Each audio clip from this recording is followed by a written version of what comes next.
Breaking tonight, harrowing audio just released by the Broward Sheriff's Office recounting the impact of Parkland in our own backyard has really changed the dialogue here in South Florida, and really it was a sense that it could happen anywhere. This image, one that has become all too familiar, students evacuating with their hands up. When I was seeing the recent shootings that have been happening in 2017, 2018, for example, the thing that happened in Las Vegas, the Post shooting, when I saw what happened in Stoneman Douglas, it really hit closer to home. We first did a vigil, all the students in the College of Student Government. We wanted to try to see if we could honor these people. In the West Campus, we did 17 posters, 17 minutes for 17 lives.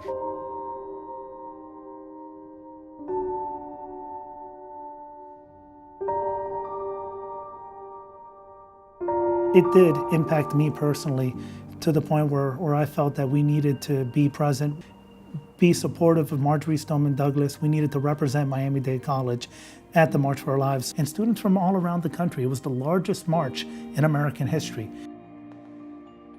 It was a 17-hour drive. It was a hectic drive. We had no hotel, no stops.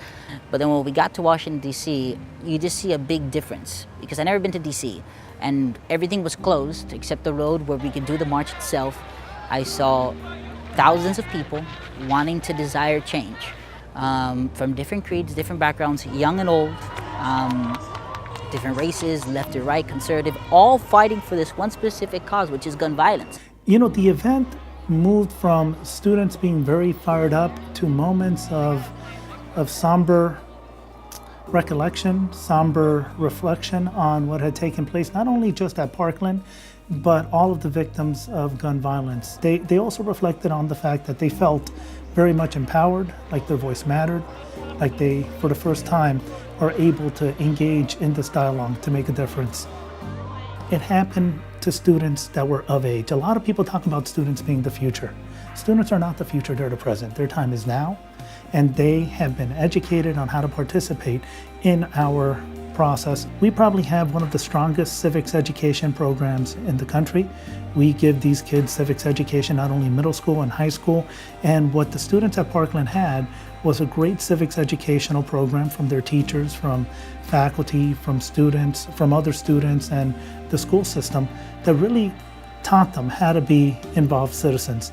And what you saw was a public educational system that really invested in these kids, and they knew exactly how to basically express themselves and how to take the issue on. Now is the time to come together, not as Democrats, not as Republicans, but as Americans. Americans of the same flesh and blood that care about one thing and one thing only, and that's the future of this country and the children that are going to lead it. For Emily Gonzalez, she said 6 minutes and 20 seconds, if I remember. 6 minutes and 20 seconds. That changed her life forever. Those minutes in which meant to reflect the time the shooter was actually carrying out his attack. And I think that was the moment that had the most impact for them when they reflected on it. 6 minutes and about 20 seconds. In a little over 6 minutes, 17 of our friends were taken from us, 15 were injured, and everyone, absolutely everyone, in the Douglas community was forever altered.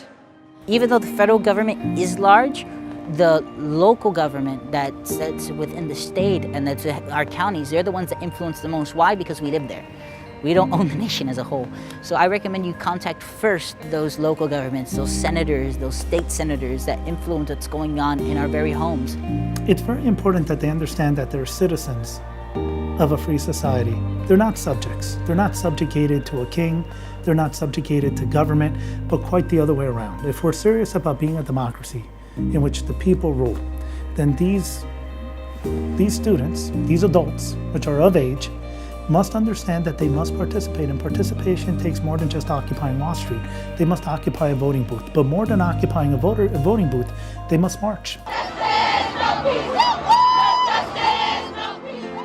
Cause you're not gonna knock us down, we'll get back up again. You may have hurt us, but I promise we'll be stronger, and we're not gonna let you in. It was such an honor to be there with Dr. Lenigan, not only because he's a very dear colleague of mine, a friend, a mentor, but Dr. Lenigan was also there for the March on Washington with Dr. King. He was there at Selma.